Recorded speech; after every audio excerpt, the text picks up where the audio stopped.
One day, in a small town, a local philosophy professor, known for his unique teaching methods, made a special visit to a primary school. The day of his visit, he arrived in a classroom, an intriguing glint in his eyes, and a large empty glass jar tucked under his arm. He caught the kid's attention instantly with an air of playful mystery. It was clear this was not going to be your usual school day. He placed it on the table in front of everyone, and then from under the table he brought out a pile of the large stones, each about the size of a fist. Carefully, he began placing these stones into the jar one by one until he could fit no more. He turned to the class and asked, "Is this jar full?" Seeing that no more stones coiled up, the students nodded and replied yes. To their surprise, the professor out a bag of pebbles. He started pouring them into the jar, shaking it slightly. The pebbles, much smaller than the stones, rolled into the open spaces between the stones. Again he asked the class, "Is this jar full now?" Some of the students started to understand his point and hesitated, but many agreed again. Yes, now it's full. The professor then produced a bag of sand and started pouring it into the jar.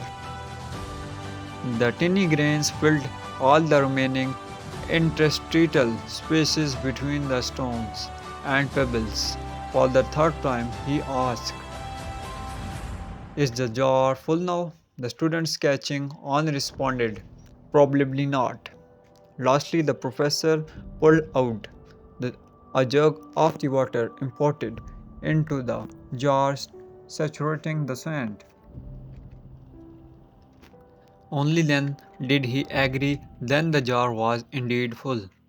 He looked at his students and explained, "I want you to realize that this jar signifies your life. The stones are the important things, your family, health, and your friends.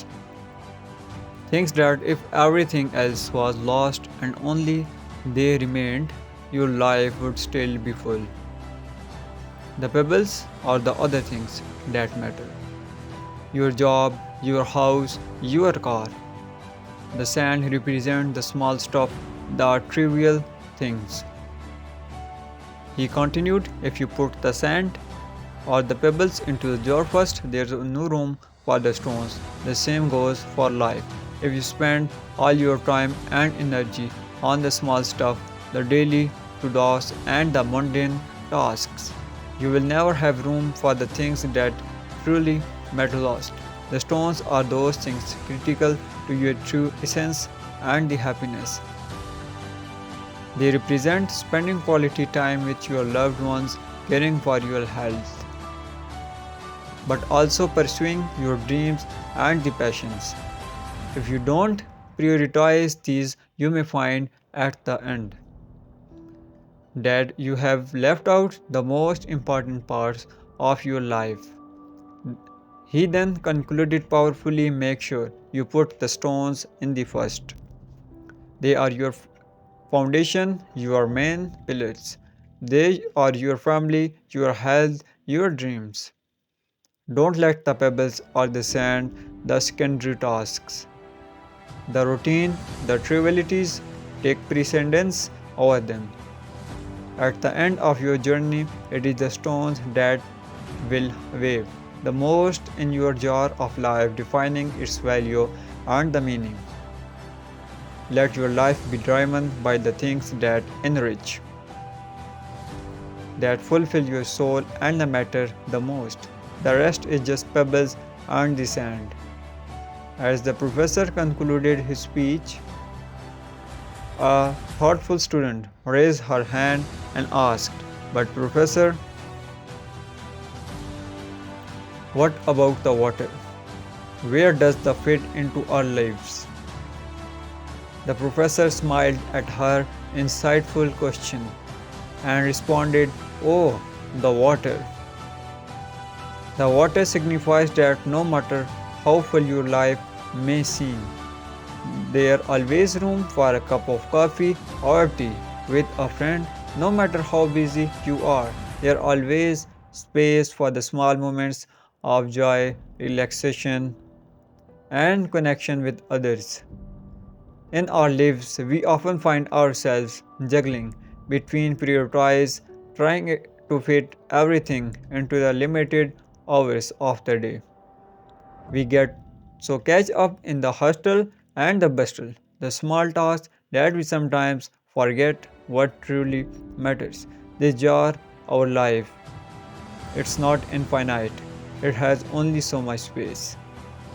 If we choose to fill it first with sand and pebbles, the mundane and the peripheral, we leave no room for the stones, the things of real value and the meaning. So I urge you to focus on your stones first. Your family, your health, your passions, and your dreams. These are the aspects of your life that, when everything else is stripped away, will still leave you fulfilled and the content. Take care of these precious stones first. Make time for those you love and they care for. Nurture your physical and the mental well being. Pursue your passions fearlessly. And while you do that, never forget to make room for the learning, growth, and kindness, and the water. That's the unexpected, the unplanned. That's the coffee with a friend, the spontaneous laughter, the shared moments of the joy. Even when life seems so full, there is always a room for these. There is always space to contract, to relax, to simply be the pebbles in the sand. They will fit in around the important stuff. There are the tasks and the responsibilities that are necessary but shouldn't consume all your time or energy. They shouldn't crowd out the space meant for your stones in the end. Remember, it's not about having a busy life filled with the brim, but about the leading a fulfilling life, rich with experiences that truly matter to you. It's about not just counting the days, but making the days count. It's about balancing the stones, the pebbles, the sand, and the water in a way that enriches your life and brings you true joy.